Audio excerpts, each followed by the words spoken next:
सकाळी 5 वाजता 3 बॉड्या काढले होते, आता 5 बॉड्या काढले, टोटल 8 बॉड्या या ठिकाणी इंजुरी झाल्यात, हे मयत झाल्यात. गुदरून नंतर चटके सुद्धा बसले, त्यांना बाळाला घेऊन सुद्धा बसले होते त्या ठिकाणी. तो बाळ सुद्धा त्यामध्ये मयत झालेला आहे. अतिशय वाईट घटना इथे घडलेली आहे.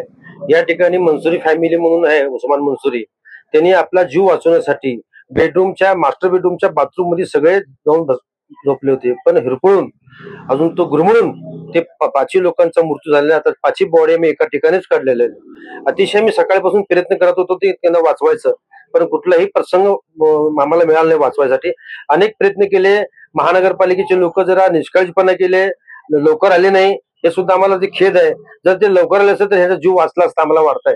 पोलीस खात्याने भरपूर मदत केलेली आहे, नागरिक सुद्धा मदत केलेली आहे, परंतु अतिशय वाईट आहे की त्यांना चौकडं धूर असताना त्यांना बाहेर येत नव्हता. यासाठी त्यांनी आपल्या बेडरूमच्या बाथरूम मध्ये जाऊन सगळे लपले होते, पण तिथे सुद्धा हिरपळून त्यांचा मृत्यू झालेला आहे. 5 लोकांची डेड बॉडी काढलेली आहे. मी सकाळी 5 वाजता 3 बॉड्या काढले होते, आता 5 बॉड्या काढले, टोटल 8 बॉड्या या ठिकाणी इंजुरी झाल्यात, हे मयत झाल्यात. आता समोर हे 5 लोक जे होते, उस्मान मंसुरी, त्यांनी आपल्या लहान बाळाला घेऊन सुद्धा बसले होते त्या ठिकाणी. तो बाळ सुद्धा त्यामध्ये मयत झालेला आहे. यासाठी दुःख फार मोठ्या प्रमाणे घडलेलं आहे. तो व्यक्ती एवढा चांगला होता, सगळ्यांना मदत करणारा व्यक्ती होता, त्यांच्या पूर्ण फॅमिलीला डोंगर कोसळला होता. अतिशय वाईट आहे. सरकारला विनंती करतो की हे जे आग लागली, कशाला लागली, कसं लागली, ह्याची चौकशी करून योग्य ते कारवाई व्हावा, माझी अशी विनंती आहे. 2 महिला आता काढल्यात, नाही आता 2 महिला आता काढलेले, 1 पुरुष, 2 पुरुष, अजून 1 लहान बाळ.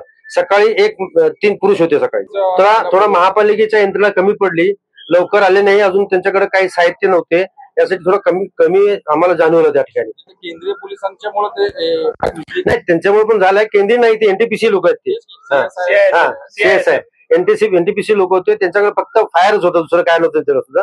पण मुंबई पुण्यासारखा रेक्सी या ठिकाणी असतात, तो साहित्य असतात, तो साहित्य आपल्या महानगरपालिकेत नाही. सेफ्टीचे साहित्य असतात की जेवढा आग उजल्यानंतर तो जे ह्युमिडिटी असते फार मोठ्या प्रमाणे, त्या आत जाता येत नाही. तसं काय तर ते कोट असतं, त्यांचा तो यंत्रणा असते, ऑक्सिजन फार मोठ्या प्रमाणात ते फार कमी पडलं या ठिकाणी. यासाठी ह्या लोकांचा मृत्यू झाला असं माझा